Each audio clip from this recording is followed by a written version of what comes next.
Ito yung tirang saging mga lods para hindi masayang. Ginawa ni Ate Hans, banana cake. Binilihan namin ng mga toppings yan.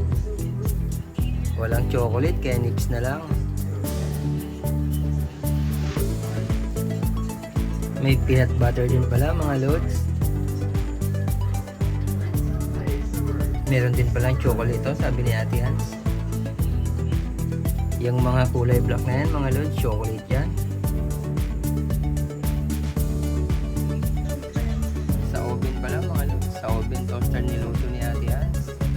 Ito yung first batch. Wow!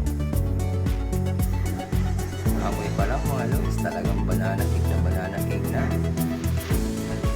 Sige Ate Hans, ilabas mo na. Check mo na nga ang gitna. Luto na. Luto na, Ate Hans. Ang banana cake. Ayan mga lods. Nilabas na ni Ate Hans. Wow. Yan. First batch yan mga lods.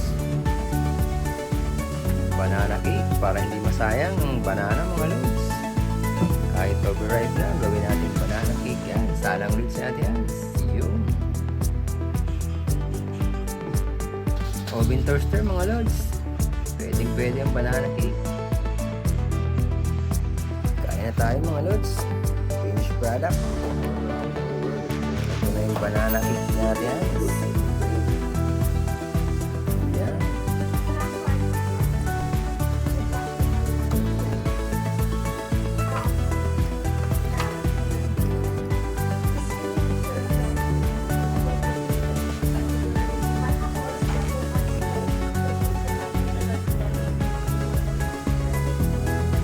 Sarap nito mga lods.